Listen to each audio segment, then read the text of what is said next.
Hello student, welcome back. In the previous videos you have learned how to create an array and how to initialize it, how to do some basic function. Now in this video we will be covering sorting and searching. Okay. Now what does this sorting mean? When we arrange data either in ascending or descending order, that is called sorting. Okay. Basically sorting are of many types. One is insertion sorting. In this what happens, that each and every elements are compared, and if the comparison is fulfilling the condition, the value will be interchanged. You can see here 7 is being compared with 9. 7 is not less than, it is not greater than 9, so no change is taking place. Then 7 is compared with the next third variable, that value, that is 2. So yes, 7 is greater than 2, so now there is an interchange required. Okay, so this way it will continue, and finally at the end, in the fourth pass, you will get the sorted list. You can see here each and every element is compared, and then interchange takes place only if it is fulfilling the condition. Okay, now let's see the program of it. You can see some constant list has been taken. We run the loop, then we will compare a of I, that is whatever will be the value of I, that will be replacing here. Okay, third variable we have taken to interchange the value. Okay, so first before assigning any new value to a of I, first assign the value of a of I to third variable temp. Now a of j will be assigned to a of I. So now the a of I will having a new value. Okay, and where was a of I previous value stored? In temp variable. So that will be assigning to a of j. This way interchange take place. You have done this program of swapping before, also swapping of number by using third variable. And finally this way you will have the sorted list, and finally outside the loop again run another loop for printing the values of a of I, which will be holding the sorted list. Okay. Then we have bubble sorting. Now in bubble sorting what happened? In this two adjacent elements are compared. You can see the example of it. In this you can see 9 is compared. No, there is no change required because 7 is less than 9. So what will happen? 9 and 2 will be compared. So this way the higher number will be pushed down. Greatest number will be pushed down, and next greater than a second element, second last element, and so on. So finally after pass 4 you will be having the sorted list. Okay. Same way we can see here adjacent, for adjacent cell what we are giving, a of j is equals to a of j plus 1. Okay, for example this is your index variable. Okay, this is your index value 0 1 2 3. So what I told, that adjacent elements are compared. So 0 will be compared with, that means when the value of a of j will be, j value will be 0, so the adjacent element will be j plus 1, that is 1. If the value of j will become 1, the adjacent will be j plus 1, 2. Okay, this way it works, and finally you will have the sorted list. Okay. Next we have selection sorted method. In this method what happens? The first element is interchanged with the smallest or greatest number. If you have to arrange in ascending order, then you have to look for smallest number, and if you have if you want to arrange in descending order, then you have to look for greatest number. Okay, so this way you can see 7 is being compared with 2 because 9 there is no change required. Now 2 is the smallest one, so 2 is shifted upside and 7 is coming in the place of 2. So this way you will finally get the sorted list. Okay children, so this is the program for it. Okay, next we have searching.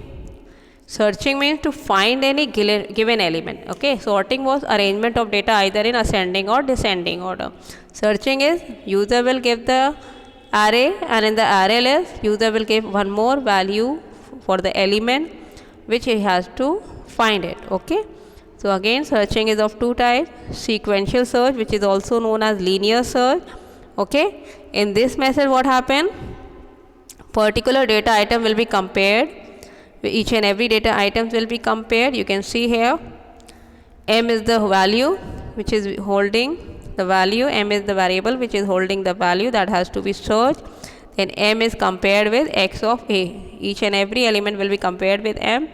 If it is found, then it will print that yes, it is present in the location. Okay. Next we have binary search. Now see, linear search or sequential search works on any type of data, whether it is a sorted data or unsorted list. Okay, but binary search will work only in sorted data. That is, it should be arranged either in ascending or descending order, because binary always search the data from the middle point. Okay, the sorted data is divided into two parts. Okay, and is compared with the middle element if found greater the first, and that middle element is divided into two parts again, and their middle element is compared, or if found smaller than the middle, and the last middle element is divided into two parts and their middle element is compared. This process goes on until search complete. This method of search is quick and saves our time. It is also known as random search. Okay, like sequential search was also known as linear search, so binary search is also known as random search. Okay, it is the quickest method. So in this, what we have to do, one, we take beginning is equals to 1, n is equals to 10, temp is equals to 0, okay, and a mid term. Now what you have to do, while temp is equals to 0 and n is greater than big, this should be the condition. If mid is equals to n plus big divided by 2, okay, if n is greater than a of mid, then big will be changed. Okay, greater is there, that means what?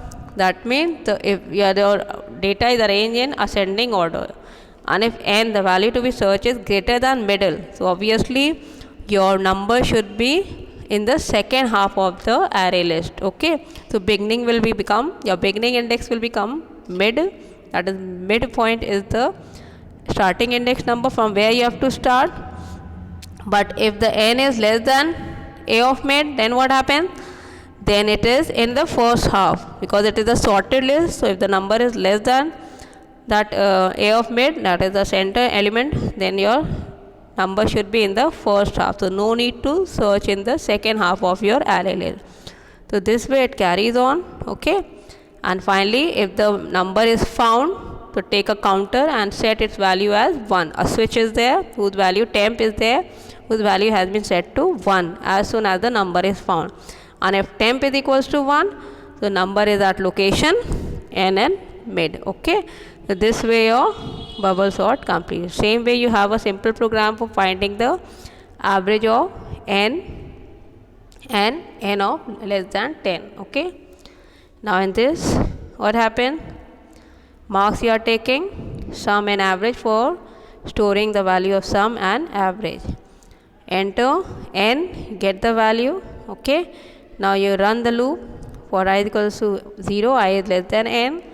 Enter number, you get the number, and marks. Okay, marks you get, and then sum is equal to sum plus marks of I. Whatever will be the element of marks, that will be the value of,